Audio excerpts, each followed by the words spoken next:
J'espère que mes anciens compagnons ne vont pas me taper dessus. Je parle de la loi qui dit, code de la presse, un journaliste, quel qu'il soit, qui travaille dans une salle de rédaction, ne peut en aucune manière prêter son image à la vente d'un produit commercial. L'image de l'homme de télévision, de la femme de télévision, c'est l'image qui paraît à l'écran. Sa voix. Ni sa voix, c'est la radio, ni sa plume. La loi l'interdit formellement. Qu'est-ce qui se passe? Un journaliste vous présente le journal télévisé, parle d'information. Aussitôt après, sort et fait la publicité de nos produits commerciaux. C'est pas autorisé, c'est interdit par la loi. Parce qu'il peut y avoir un conflit d'intérêts manifeste et il faut faire attention. Du reportage ou même prêter le produit, une annonce, une réclame, tout est interdit. Si vous publiez dans votre journal un texte, vous mettez votre signature, vous êtes un produit commercial, vous le vendez, vous mettez votre signal, vous êtes en porte-à-faux avec la loi. Je ne parle pas de l'éthique et de la déontologie, de la loi, confortée par l'éthique et la déontologie. Vous qui êtes journaliste, c'est vous qui faites le débat et dire comment faire sortir la situation. Si je vous l'ai dit aujourd'hui, vous avez dit que je vous donne des leçons, laissez-moi moi dans mon gouvernement et ma politique, je vais la politique. Vous réfléchissez, le gouvernement également réfléchit, propose un certain nombre de dispositifs que les directeurs... Moi, je ne voulais pas me prononcer sur des cas individuels et personnels.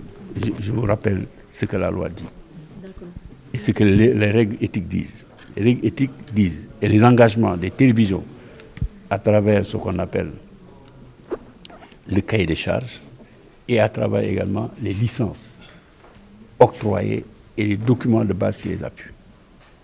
La revue de presse est une technique journalistique qui obéit à des conditions de fond et de forme. C'est la reprise des articles de la presse écrite à la radio en se limitant strictement à l'esprit de l'article, jamais détaché du fait. Que vous, journalistes qui faites la revue de presse, vous n'avez pas le droit de prendre vos opinions personnelles sur le texte que le journaliste a écrit.